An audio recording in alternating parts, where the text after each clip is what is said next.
আজকে সকালে ঘুম থেকে উঠে দেখছি যে পুরো আকাশটা এরকম কুয়াশায় ঢেকে গেছে। আর বেশ ছোটোবেলার কথা মনে পড়ছে।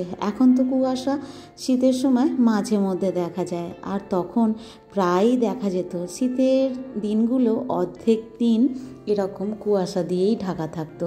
আর আমাদের যে ছোটোবেলায় মর্নিং স্কুল ছিল, আমাদের গ্রীষ্মকালে ছিল 6টায় স্কুল, আর এরকম শীতের সময় হতো 6:30 থেকে স্কুল। আর মা যখন স্কুলে যাওয়ার জন্য তাড়া দিত, কিছুতেই উঠতে ইচ্ছা করতো না, জানো তো। কিন্তু কিছু করার নেই, ওই অবস্থাতেই যেতে হতো আমাদের। আর একটুখানি যে রাস্তায় বেরাতাম 10 হাত দূরের লোককেও দেখা যেত না। আর বাস, লরি ওইগুলো যে হেডলাইট জ্বেলে যেত, তখন তো এরকম এত মোটর সাইকেল ছিল না, তখন ওইগুলোকেই যেন একটা সুন্দর দেখতে লাগতো। আমরা যতই বড় হয়ে যাই না কেন, কিন্তু এই আগের দিন, ছোটোবেলার দিনগুলো খুব মনে পড়ে। আর অত সকালে যখন ঘুম থেকে উঠতাম, তখন কুয়াশাটা আরও গাঢ় থাকতো। আর এখন আমি যে টাইমে ঘুম থেকে উঠেছি, সেইটা কিন্তু অত সকাল না, এখন মোটামুটি বাজে 8টা। তো এই টাইমেই এই রকম অবস্থা। এখন একটু হালকা হয়ে গেছে, তবুও বেশ ভালো লাগছে দেখতে। মনে হচ্ছে আজকে যেন আর সূর্যটাকে দেখা যাবে না। আর কালকে দুপুরের পর থেকেই কীরকম যেন আকাশটা একটুখানি মেঘলা করে গিয়েছিল, জানো। দেখেই মনে হচ্ছিল হয়তো বৃষ্টি আসবে, কিন্তু না, বৃষ্টি আর হলো না। আর আজকে এইটা দেখার পর বেলা বাড়ার সাথে সাথে দেখি কিনা আবার রোদ্দুর বেরিয়ে গেছে। আর আজকে সারা দিনটাই একটু বেশ ভালো লাগার দিন, জানো তো। কেন বলো তো? আজকে সকালবেলা উঠেই মনটা ভালো হয়ে গেল। ছেলেদের ইচ্ছা যে 25শে ডিসেম্বর এখন আমরা একসঙ্গে সবাই মিলে থাকবো।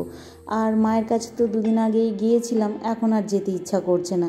এই শীতের সময় সমস্ত কিছু এই তুলপি তালপা গুটিয়ে রেখে আবার মায়ের কাছে গিয়ে ঝামেলা করতে একদম ভালো লাগছে না। যেহেতু মা আর বাবা একা থাকে, আমরা গেলে একটুখানি তো মায়ের অসুবিধা হয়, অন্য কিছু না, কাজকর্মে। আমরা তো দুই বোনে গিয়ে মোটামুটি হাত গুটিয়েই থাকি, কিন্তু মাটার বড় কষ্ট হয় এই শীতের সময়। তাই ছেলেদের সঙ্গে প্ল্যান করলাম যে এখন বরং দাদু দিদাকে ডেকে নিই, এখানে এই 25শে ডিসেম্বরটা ভালো করে কাটাবো। তো ওরাও তো খুব খুশি তাতেই। আর সকালবেলা মা বাবাকে ফোন করলাম যে তোমরা চলে এসো, আমরা সবাই মিলে এই 2-3 দিন একসঙ্গে থাকবো। তো বাপি তো কিছুতেই আসতে চাইছিল না, বাপির কাজ আছে। আর মাও সেই আমার মতনই এক কথা বলছে যে আমার ঠান্ডায় যেতে ইচ্ছে করছে না। কিন্তু আমাকে তো ওই কথা বলে পার পেয়ে গেল, নাতিদের আর পার পায়নি। নাতিরা ঠিক যেই বলেছে আসার কথা, তখনই মা আর বাপি দুজনেই আর কথা ফেলতে পারেনি, তো আসবে। যেহেতু বাড়িতে দাদু দিদা আসবে, তার জন্য কি রান্না করতে হবে। তো যা বাড়িতে এইসব সমস্ত কিছু সবজি ছিল, শুক্তোর বাজার করা, তো ভাবলাম আজকে একটুখানি শুক্তো করে ফেলি। তো শুক্তোটাও হয়ে গেছে, আর একটুখানি চিকেন বানিয়ে নেবো, ব্যাস। তারপরে কুটুম আসুক, ঠিক 1-2 দিন রেখে দেবো বাড়িতে, আর তারপরে যা রান্না হয় হবে, এরকম ব্যাপার। তো চলো, এই যে শুক্তো আমার এখানে হয়েই গেছে, আর চিকেনটা বসিয়ে দেবো, ব্যাস হয়ে যাবে। আজকে এই 2 রকমই রান্না করব।